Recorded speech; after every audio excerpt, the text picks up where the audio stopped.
will make it and will need no help from either Dr. Lee or Jayaratnam or Mr. Chiang. They have not helped us do this. You have.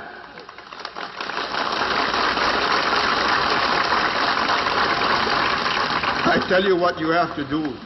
You've got to get this young team. You got to know them, they got to know you, and you got to gel and build on what we have built.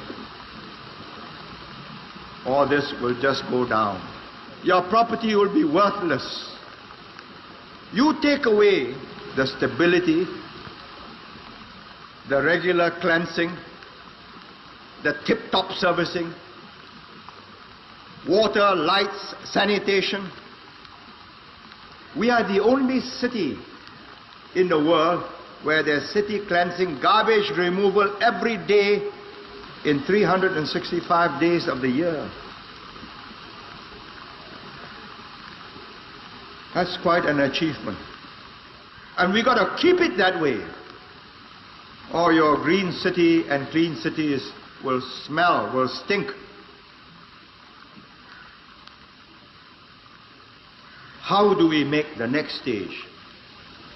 And I say it's going to be more difficult. When we started, we had a hungry population. Now it isn't. Second, the next jump is a qualitative transformation. It's no longer just getting jobs. It's training people for highly skilled operations in which you use more technicians, more engineers than skilled workers, and more skilled workers than unskilled workers. So you move up.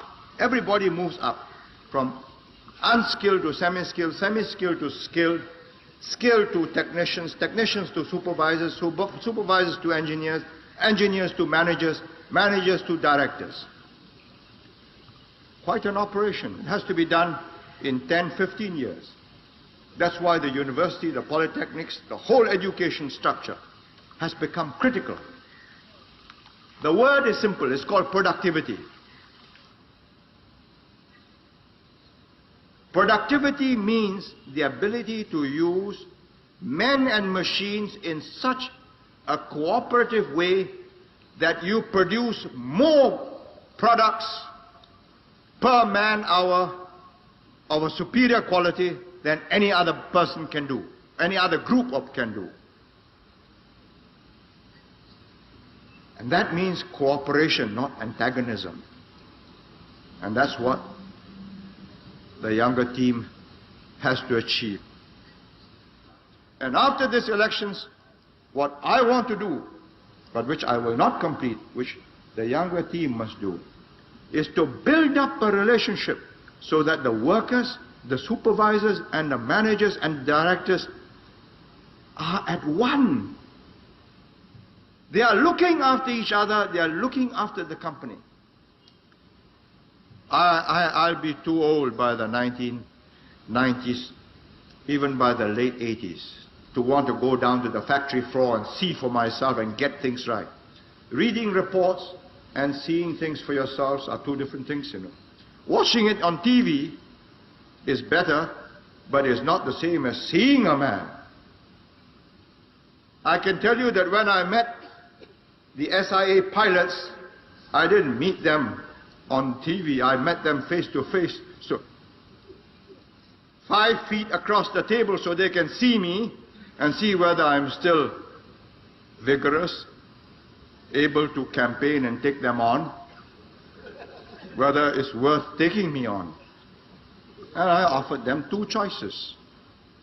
Either you argue, you stop this intimidation, which is what it was, bringing SIA right down, disrupting services, ruining its reputation, millions of dollars worth of advertisements and sales ruined within a matter of 2 weeks. I gave them a choice.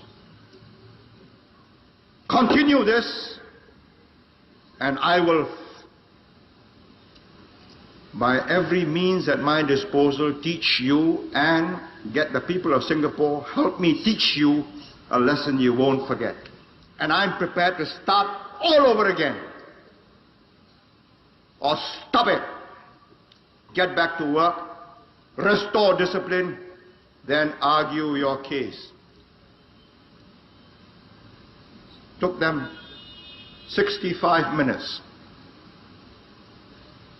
And they decided, okay, it isn't worth the fight. Why? Because they know they'll lose. They know that I'm prepared to ground the airline. They know that I can get the airline going again without them. And let there be no mistakes about this. Whoever governs Singapore must have that iron in him, or give it up. This is not a game of cards. This is your life and mine.